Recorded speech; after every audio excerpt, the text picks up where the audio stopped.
1, 2, 3, hop là. La branche d'orme. Bravo. Il fallait combien de temps pour faire cet arbre alors? On a mis plus de 60 heures, peut-être, à peu près. Plusieurs mois, donc c'est une grosse réalisation.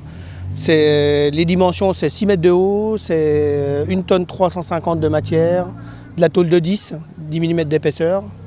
Et puis c'est un travail de conception déjà au départ, de dessin, c'est un travail de fabrication, découpage, mise en œuvre, soudage. Voilà. Comment est née l'idée? Alors l'idée elle est née en fait d'un coup de crayon. Voilà. Alors c'était un coup de crayon qui partait vers le haut et après je me suis un petit peu renseigné sur le lieu et c'est vrai qu'ici on est dans le quartier de l'Orme et donc il me semblait que la liaison entre le lycée et puis le quartier c'était de travailler justement sur des feuilles d'orme, sur une branche d'orme. Alors c'est une sculpture plutôt, hein, donc elle va vieillir avec le temps. Donc elle va s'auto-patiner, elle va rouiller tout doucement et puis elle va prendre des couleurs chatoyantes et il n'y aura aucun traitement dessus. C'est un grand moment de fierté pour vous puis pour tous les élèves qui ont travaillé à ce projet.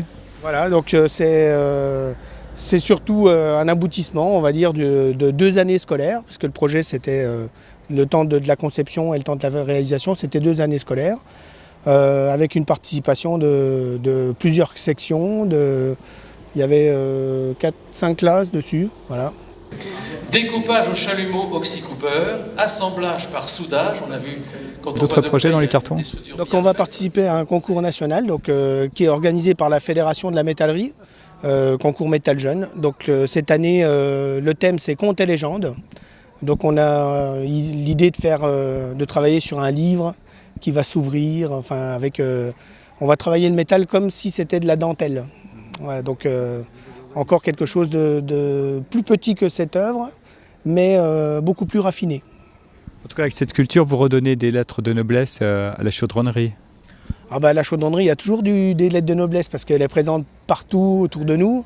Hein, il suffit de regarder l'endroit d'ici, on a des lampadaires, on a tout, on a de la chaudronnerie, il y en a toujours partout. Mais c'est vrai que cette branche, elle est visible de tous les gens du quartier et elle vient en fait amener une dimension supplémentaire.